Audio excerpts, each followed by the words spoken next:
Hi, I'm Joe. I'm Taylor. I always love catching him off guard. He's not paying attention. He's on his Nope. phone. Got him. All right. So, straight to the point, YouTube commenters. Yes.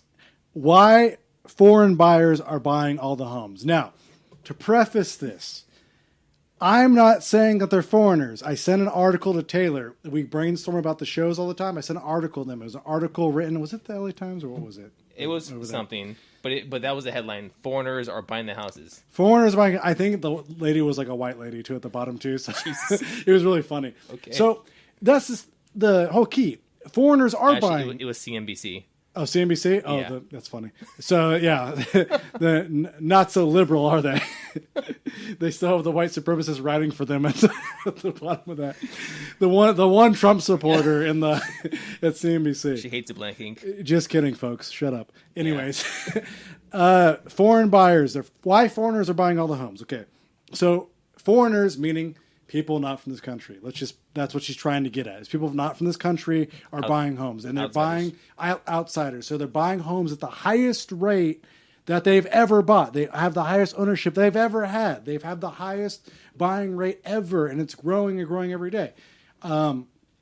I know this personally. I work with investors all the time. I work with realtors all the time. We just sold a home to someone who has a green card. Like, it would just happen. We sell homes to people that are not from this country all the time. Because here's the problem.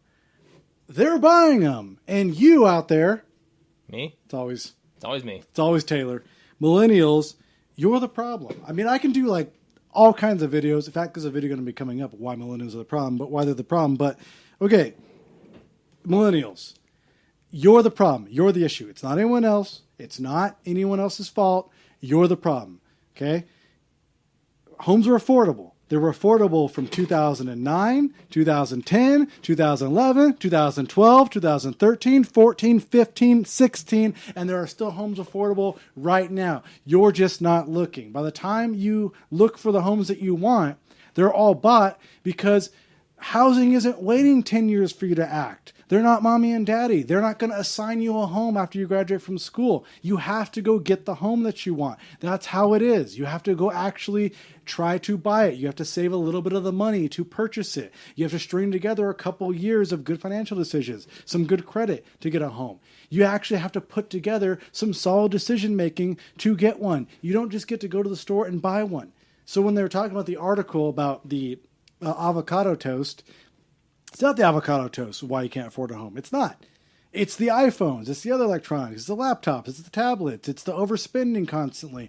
That's what's getting in the way. The thousands of dollars you're spending a year in things you shouldn't be spending money on are the thousands of dollars you would traditionally save to have a home. If a $300,000 home is 3% down, that's $9,000. So if you're able to save a couple of grand a year for the next 5 years, you have $9,000 to get a home. Wow, that's enough. You can actually afford it. So you don't even have to listen to me. You could have done this in 2009 during the recession, 2010, 11, 12, and 2013, and you could have still saved between those years and bought a home. Taylor?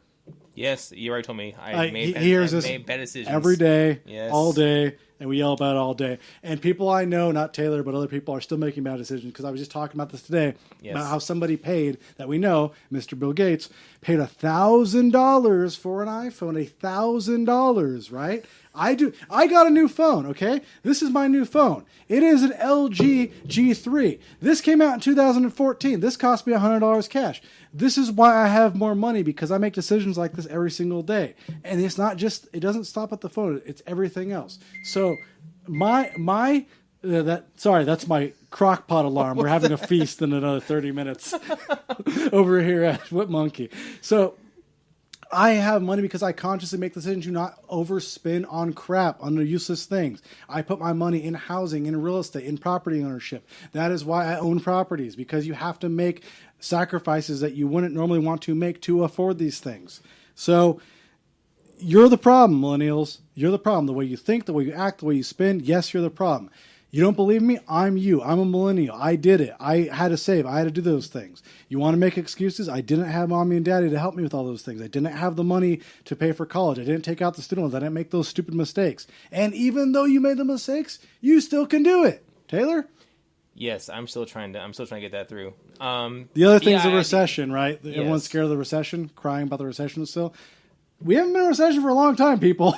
We actually have been experiencing solid economic growth. Not as good as we normally should, but we're experiencing good economic growth. So watching people fail in the recession is no excuse for not owning a house now. People fail all the time. People succeed all the time. Just because people are failing or succeeding right now doesn't mean you are going to be any different. If you make smart decisions, you can also succeed.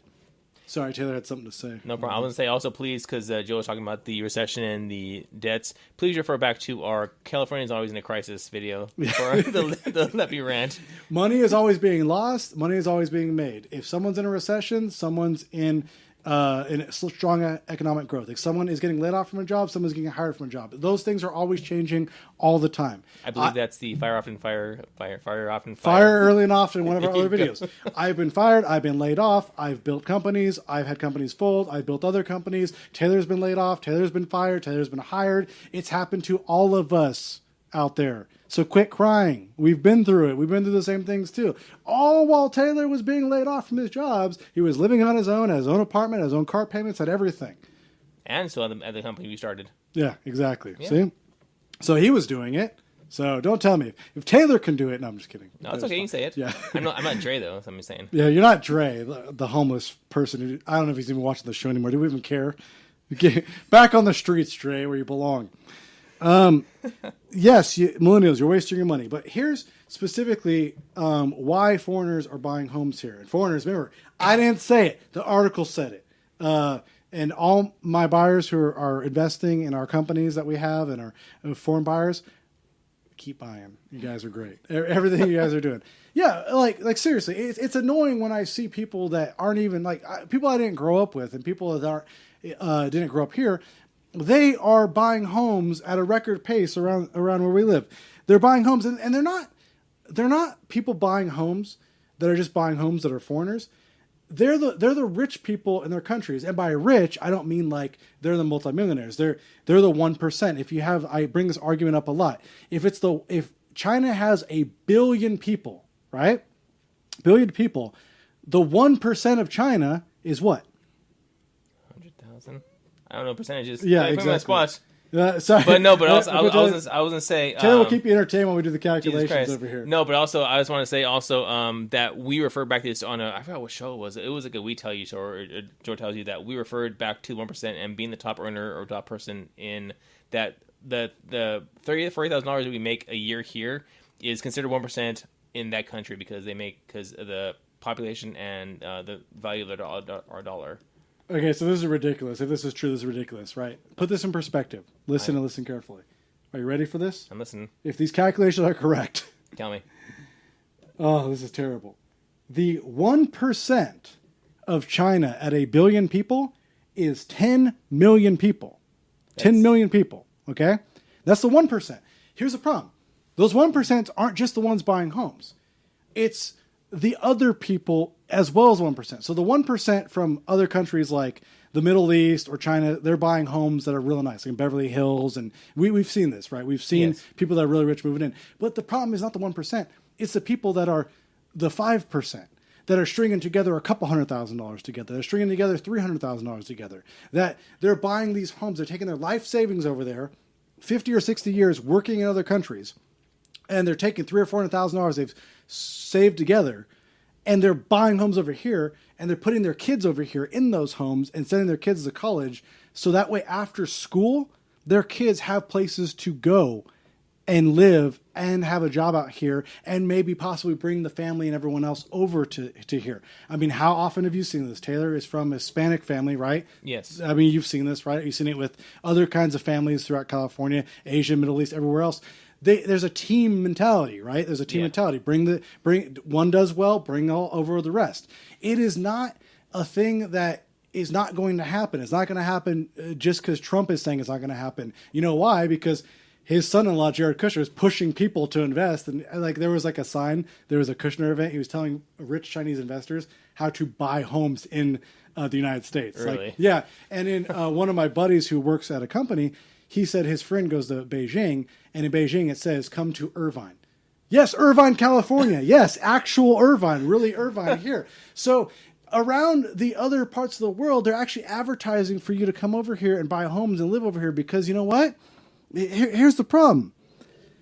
If you're not from here, if you're from here and you're whining about Trump and Hillary and you're crying about how it's so unfair and these are gender normative terms and I'm his and her and them and they are, Yeah. the foreign buyer does not care. They're walking by your protest and they're just saying, "I'll take a home, please, because I like this country. It's a great country. I like being here, and I like all the freedoms that I have here that I don't have in my other country, my home country that I'm in." Yeah. And they actually like it. You know why? Because they're not subjected to 24 hours a day of Trump this and Trump that. While you're sitting there being the stupid millennial eating your avocado toast, whining and complaining, I could say it. I'm a millennial. I'm there. I'm you. I could say it. See, like when people say, I can say it because I'm this particular race, I'm a millennial. So shut up. I can say it. You guys need to understand. This is why you don't have it. This is why you don't have these things that you want. So while you're whining, crying, and complaining, and moving to the Midwest because you can't afford California anymore, that would be another Yes, another show. another show. They don't care what you're doing. They don't care about you. They don't care about your politics. They don't complain about your crying. They don't care about your whining. They are just buying homes all around you, and they are bringing their family over here to live a better life. And by the time you're done whining and you wake up and you look around, foreign buyers have bought all around you because they actually care and actually want to be here, unlike you whiner. So they aren't from here. They actually appreciate it. And just to put this in perspective, as much as you're complaining about the housing cost here, Taylor, and Yes. everywhere else, Hey. this isn't even the top 5 in the world in places to live. The number 1 place in the world where housing costs is the highest is Hong Kong. The number 2 is Mumbai. Okay? Hong Kong, India, Beijing, China. Number 4, Shanghai, another Chinese city. London, number 5. So while you're sitting here whining and crying about the homes being $300,000 and $400,000, they're actually worse in other countries. So not only are they building a better life for themselves than over there, it's cheaper. It's actually a good deal. So when are you going to wake up and realize it's a good deal? Taylor? I don't know. Exactly. Probably this winter. Exactly. Exactly. And here's the other thing. What do you want them to do?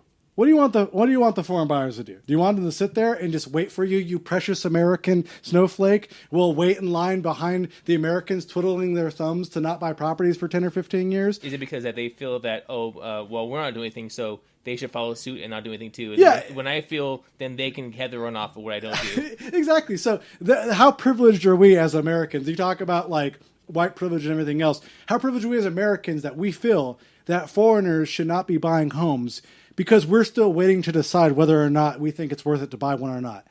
They're going to buy them anyway. They're going to buy them regardless of what you feel or think. They're going to get them anyways, no matter what. So stop blaming them.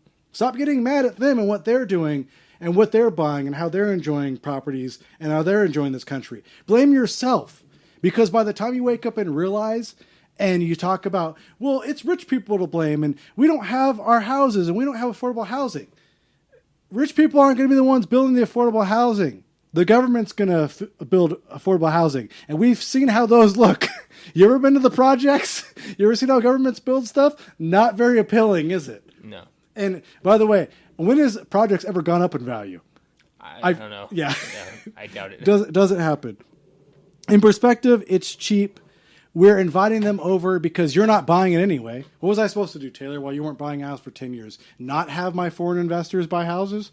Yeah, please wait for me. Yeah. I appreciate it. No, you know why? Because Taylor doesn't think like that. Taylor's not an unrealistic, douchey millennial. Taylor is just a quiet comic nerd who just wants to be left alone and wishes houses were cheaper. That's all. That's all he wants out of life. But The simple things. quit whining. It's not going to happen. So blame everyone else. Blame everyone else for your problems. Houses aren't getting any cheaper. You're not getting a house, and foreigners are just going to keep coming over here, and they're just going to keep buying because they actually appreciate this country while you don't. So keep protesting, keep whining, keep crying about Sanders, Hillary, Trump, everyone else. No one is buying you a house. Obama said he was going to, but he didn't. So no one's buying you a house, kids. No one's buying you a house. They're going to buy a house. Okay? Healthcare, school. Like, look at they don't even have healthcare figured out. Okay, They don't even have healthcare figured out, right? And then they got to get to your stupid student loans next, right? And then what we're going to do with that, because that's a big crisis coming too, right? So we got like regular debt, credit card debt. We got healthcare crisis coming up, Social Security. How are we going to pay for all these baby boomers when they're not paying into the system? They're retired. They're collecting Social Security. We're taking care of their healthcare while we're paying into the system we may never see. We got to clear out all those first before we talk about affordable housing, you idiots. Okay? We got a lot on our plate right now to figure out before we actually talk about giving you a 3-2 in a nice neighborhood in LA because you feel like it. Like, get the hell out of here. You could be like everyone else. You go drive from the Inland Empire to work 2 hours a day, every single day, like every other family's been doing for this past couple of years, and complain why you don't have a affordable house in a high rise in downtown LA in the middle where everyone in the world wants to live, and you can't get one for like $300,000. Get out of here with that. This should be Let Me Rant, but I'm just mad today about everything. There's been a week of mad videos, a week of anger, a week of being upset. Taylor, I'm just sitting watching the show. There's been a mouthful. I don't even want to. I'm afraid to jump in. Yeah, you should be. Should be afraid. I think we're just going to count down until you get an aneurysm. Yeah, but that's the thing is the comments. I've seen the comments or whatever. I'm getting a lot of agree with. I'm getting a lot of I want to hit them. Keep it coming. Doesn't matter. Thanks. I just told you. Thanks, Joe. Taylor, did you tell him to? Yes, I tried to. He'll talk more up next episode.